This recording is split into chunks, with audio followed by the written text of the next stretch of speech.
Hello and welcome to Equal Access Gender Identity. I like to welcome each and every one, and I always say we're always open because you can have an opportunity to review the material at any time you want. My name is Dr. Yolanda Young Simmons. I'll be your facilitator for today's session, and I just want to make sure that you're in the right place. If you are here for our staff development training, you're in the right place. And our topic is equal access gender identity.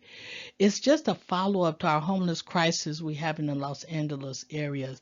The demand for homeless placed on the homeless programs is adequate and stable, and that's why we have staff development training. We want to make sure that everybody's informed of what is required of them.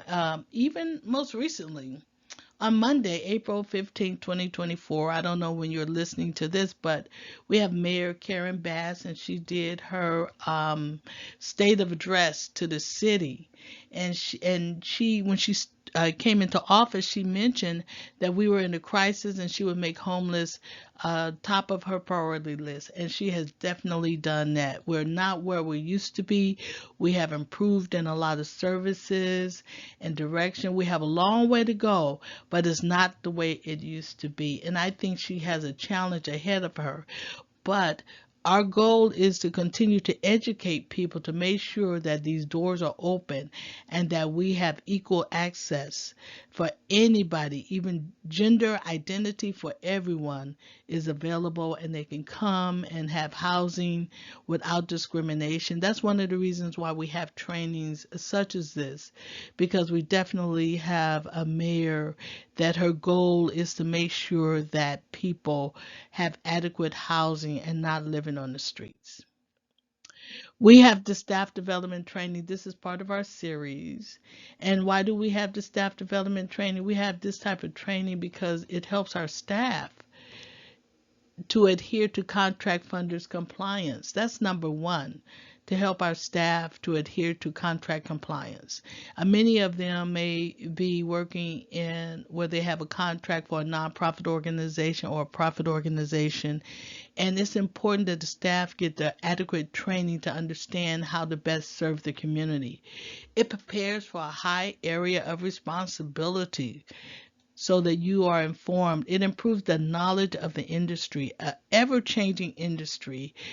All of our industries change after what year was that? COVID 20. They call it COVID-19, but I believe we were hitting 2020.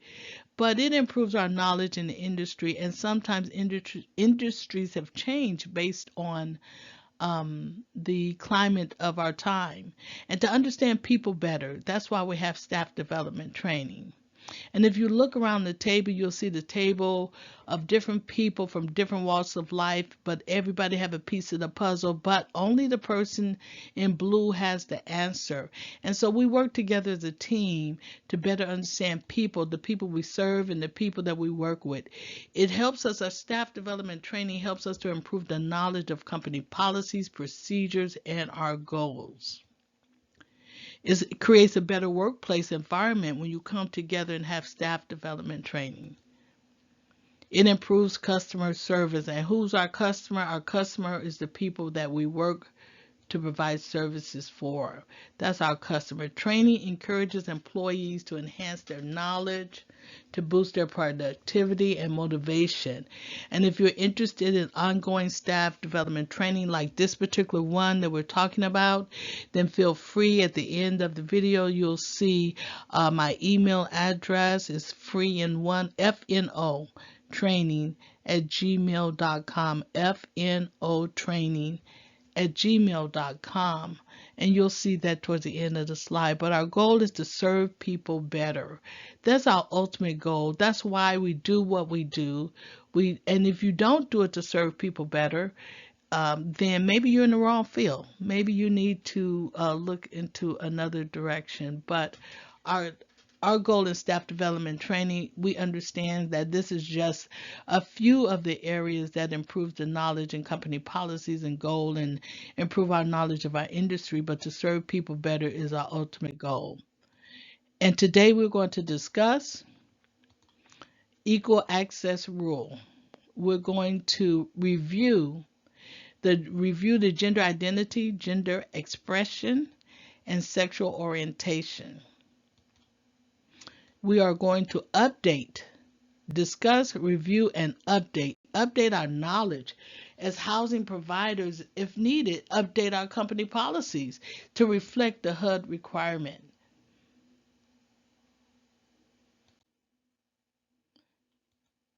Who is HUD? Who is HUD? HUD is U.S. Department of Housing and Urban Development, HUD. The Department of Housing and Urban Development is responsible for national policies and programs that address America's housing needs, that improve and develop the nation's communities and enforce fair housing laws. Equal housing opportunity. Equal housing opportunity. What is equal access rule? It is really equal housing opportunity. Equal housing opportunity is eligible for individuals and families regardless of the sexual orientation, gender identity, or marital status. Individuals should have access to housing according to their gender identity, and no requirement to prove their gender identity is necessary. In October 21st, 2016, equal access was provided in all HUD assisted programs. Individuals were placed according to their gender identity and no requirements to prove who they were. And providers must update policies and procedures to reflect these requirements. I want to talk about some terminology just in case you're not aware. Try to go through it as quickly as I can to keep you alert. Some of this you may be aware of and some you may not. Transgender is an umbrella term for people whose gender identity is different from how they were born.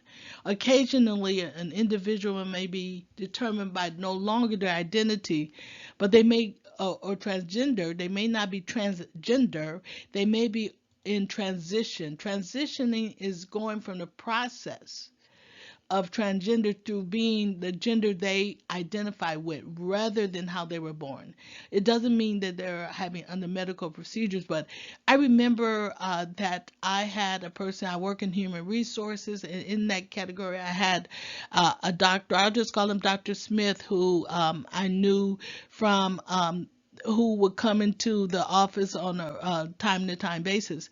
Well, anyway, one time Dr. Smith came in and Dr. Smith had on a dress, and Dr. Smith had a beautiful scarf wrapped around his head. And he had on a dress and he walked in and we met each other because we had already known each other. But he told me, he said, I said, oh, Dr. Smith, like that. And he said, yes, I'm transitioning. That's why I have on a dress, because I'm transitioning to my gender identity that I most relate to. It made me so comfortable because I already knew him. I already knew his personality. And for him to say transitioning, it was a terminology that I had not heard. And it was many years ago, of course. And so he relieves a lot of pressure from me to understand the process. And that's why we have to know some of this terminology so that we can understand the process. He was a transgender probably as Dr. Smith when he met me, but now he's transitioning into the woman that he wanted to be. And that's why he had on a dress and he wanted me to identify him. So gender identity is what a person identifies regardless of what they were born, how they were born. But perceived gender identity is to identify the person based on my perception that or behavior, my expression, or his birth certificate or his driver's license may have said male. But that's my perceived gender identity. When his gender identity, her, I'll call her, was that of a woman. Dr. Smith is now transitioning to a woman. Sexual orientation is one emotional or physical attraction to the same sex or opposite sex. So gender identity has a person how they feel. Perceived gender identity is how my perception of who they were based on maybe their record, their driver's license, and the sexual orientation is what their physical and emotional attraction would be. Here's a slide that may help understand gender identity is in the middle, how they see themselves or how you see yourself. And even if this information is for somebody that's making this transition so that they can understand and be comfortable. You're born with a particular sex assigned at birth, but you don't relate to that. You have a different identity that you feel of yourself. And the gender expression will refer to how that person will like other people to perceive them. So when Dr. Smith came to me and said, I'm transitioning, Dr. Smith, she gave me the gender expression of how she wanted me to perceive her and not how I would perceive her in the past. So some of the terminology would help us to understand that gender identity is how they feel about themselves or how you feel about yourself is gender identity. The problems. HUD found that transgender and gender nonconforming persons continue to experience significant violence, harassment, discrimination in attempting to get programs, benefits, services, and accommodation. We do not want to be part of the problem. Wherever area you are in your life, you don't want to be part of somebody else's problem. You want to accept people where they are. As a housing provider, and that's what this staff development training is about, the housing provider or a person that provides services to a gender identity, you want to be non-discrimination steps. You want to make sure that you do the appropriate steps to address even privacy concerns. If you have a temporary emergency shelter or building facility, or you provide sleeping quarters, you must provide that person with the same services as how they identify themselves without proof of identity, however they perceive themselves. Because in no case can a provider policies isolate or discriminate or segregate transgender or gender nonconforming occupants. There's many forms of discrimination in our society, even when it's unexpected. There could be a discrimination that you don't even realize that you're discriminating, but you're doing it because you're not familiar with maybe some of the terminology or some of the procedures. So I'm here to let you know to continue to accept people as they want to be treated. Treat people how they want to be treated, and you will not have any problems. So what entities does equal access rule apply to? For the LGBT? No, for everyone. Everyone, whatever their gender identity, that's what this rule applies to. Everyone. And in this current slide, we want to make sure that we show compassion to all people at all times. We want to respect. We want to appreciate differences. And we always want to love. And asking and correcting incorrectly using a person's pronoun is one of the basic ways to show respect for the gender identity. When someone is referred to with the wrong pronoun, it can make them feel disrespected, not validated, dismissed, or alienated, or all of it. They just really feel bad when they feel that they're in one place and you're disrespecting them by not using the correct pronoun. So you can ask the question, what pronoun would you like, how would you like to be called?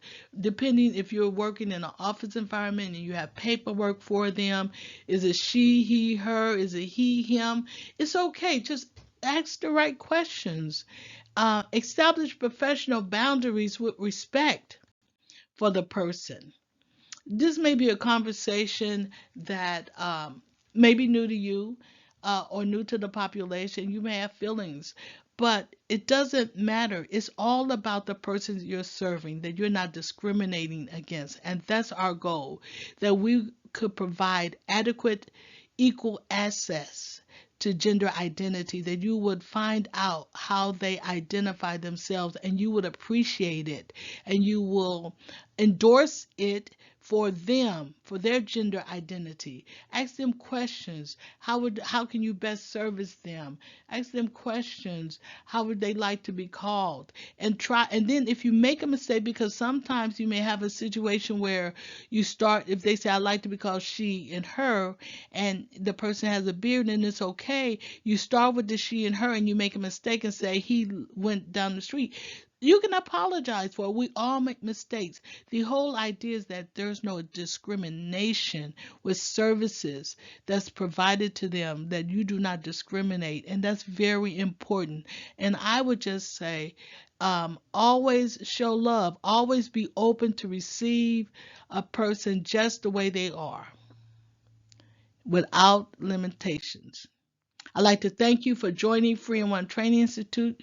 You have actually finished our course for today, and I'd like to thank you for doing it. And if you have any questions, you can email me. Once again, my name is Dr. Simmons, and you can email me at fnotraining@gmail.com. It's been a pleasure to be of service to you, and I'm here if you would like any other staff development training. We provide all corporate trainings to various populations of nonprofit and profit, and you can give us an email or email us and give us a call. Well, thank you so much. Have a great and wonderful rest of your day.